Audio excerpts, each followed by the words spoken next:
Istorya Pinas. Miguel Zubiri nagsalita na.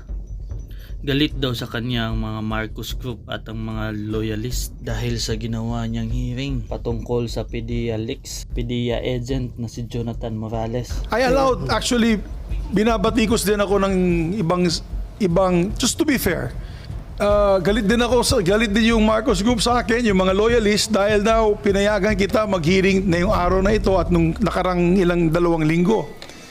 Ang pinoproteksyonan po natin dito ang institusyon, ang Senado. Because the Senate believes in the committee system. So, never ni Senator Bato sa akin na itigil yung committee. You've never gotten a call from me. Never did I tell you to stop the hearings. I just told you to be cautious.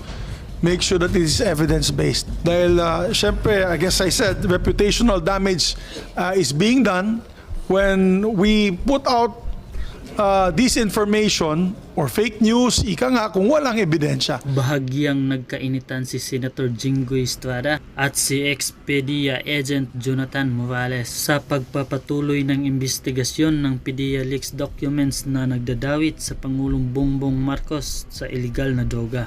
Ngunit kwestiyon ni Senator Jinggoy Estrada ang credibility ni Morales dahil sa mga kasong kinahaharap nito at umano'y pagsisinungaling ng mga recruit sa PDEA.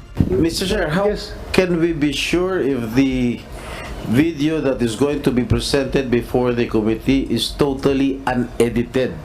We will Knowing this person who has a lot of criminal records. ay parang hindi naman po maganda yung sinasabi ni ni Senator Jinggoy Estrada patungkol sa akin. Para namang ako talagang hinuhusugahan, ako'y may kaso pa lang at hindi pa napapatunayan sa hukuman.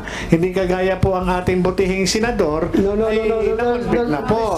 Ay wag naman po. Alam mo, Mr. Morales, Senator Jinggoy, please. Huwag mong pakikalaman yung kaso ko. Problema ko yun. Yung kaso mo ang ayusin mo. Your Honor, ang kaso ko po, Your Honor, hinaharap ko naman po. At ako hindi... Order! Unang tinanong ko sa kanya nung nakarang hearing kung sino yung confidential informant niya, ang sagot po niya sa akin o sa atin, hindi niya kilala. Ngayon po, nung tinanong nyo siya, meron daw, pero baka masabit. Dito talaga napakasinungaling nitong taong ito. Wala po akong sinabing hindi kilala. Hindi po matandaan. Iba po yung hindi kilala kaysa doon sa hindi matandaan.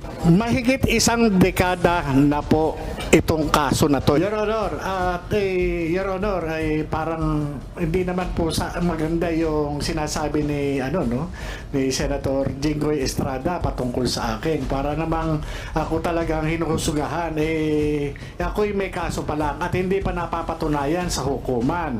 Hindi kagaya po ang ating butihing senador. Na-convict na po. Ay wag naman po. Alam mo, Mr. Morales, Senator Jinggoy, please. huwag mong pakikalaman yung kaso ko. Problema ko yun. Yung kaso mo ang ayusin mo. Your Honor, ang kaso ko po, Your Honor, hinaharap ko naman po. At ako hindi... Order! Please, silence. Nagbigay naman ng mga komento tungkol sa issue ang ating madlang netizen. Sabi mo, wag siya lumihis, ikaw ang lumihis. PDEA leaks ang issue dito, hindi yung kinakarakter assassination mo siya. Minamaliit mo kasi si Sir Morales. Yes po, Senator, bakit pa pinapakinggan pa po ninyo ang PDEA leak issue kung hindi naman credible? Napanood ko yung ibang hearing at tingin ko na hindi naman credible. Isipin nyo, Mr. Senator, nakasulat sa Bible na ang testigo na 2 or 3 ang magpapatuo at yun dapat pakinggan. Halos 10 member ng PDEA, halos general pa, wala ngang account yung PDEA leak. Namagitan naman si Senator De La Rosa at pinabura sa records ang sagutan ng dalawa. Humingi naman ng tawad si Morales sa nangyari. Ikaw ka-istorya, anong masasabi mo sa bangayan na ito? I-comment mo na yan sa video.